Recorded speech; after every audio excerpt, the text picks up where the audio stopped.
চারিদিকে নির্জন নীরবতা, নেই কোনো কোলাহল। বিশ্ববিদ্যালয়ের মুখরিত চিরাচরিত রূপের বাইরে এ যেন এক অন্য চিত্র। কোথাও কেউ নেই। অনুষদগুলো ফাঁকা, ঝুপড়িগুলোতে হচ্ছে না কোনো গানের আসর, শহীদ মিনারে নেই কোনো আড্ডার জলসা, হলগুলোর বারান্দায় ধুলো জমে যাচ্ছে শিক্ষার্থীদের অনুপস্থিতিতে। সেন্ট্রাল ফিল্ডেও এখন বিরাট মরুভূমি, কোথাও নেই শিক্ষার্থীদের চিরচেনা পদচারণা।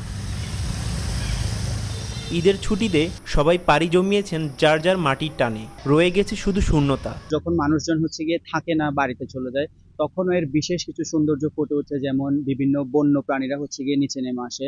ক্যাম্পাসে মানুষ থাকা কোলাহলপূর্ণ পরিবেশের সৌন্দর্য যেমন আছে, ক্যাম্পাস খালি হওয়ার একটা অন্যরকম সৌন্দর্য আছে। ঈদের ছুটিতে মনে করেন এখানে যখন ক্যাম্পাস খালি থাকে, বহিরাগতরা ঘুরতে আসে, একটা টুরিস্ট স্পট হিসেবে এটা হয়ে যায়। নগদের কাছে সব গ্রাহকই প্রিয়, তাই তো সারা দেশে ক্যাশ আউট চার্জ সবচেয়ে কম। তবে 21 একরের সবুজে ঘেরা ক্যাম্পাস এই নির্জনতায় যেন আরও সবুজ হয়ে উঠছে। ফিরছে প্রকৃতির প্রাণের স্পন্দন। লোকলোকারণ্যের আড়ালে বুনো ফুল আর লতাগুলো মেলে ধরছে নিজেদেরকে, নতুন করে খুঁজে পেয়েছে নিজেদের অস্তিত্ব। চিরহরিৎ চট্টগ্রাম বিশ্ববিদ্যালয় সারা বছর শিক্ষার্থীদের পদচারণায় থাকে মুখরিত, কিন্তু ছুটি এলেই বদলে যায় এর সম্পূর্ণ চিত্র। বুনো লতাপাতাগুলো জানান দেয় অস্তিত্বের। কাজল, হিজল কিংবা বুনো লতাপাতাগুলো বাতাসে দোল খাচ্ছে। এই নিঝুমপুরি পথ চেয়ে আছে সেই সব শিক্ষক শিক্ষার্থীদিকে যারা ছুটির টানে চলে গেছেন বাড়ির পথে।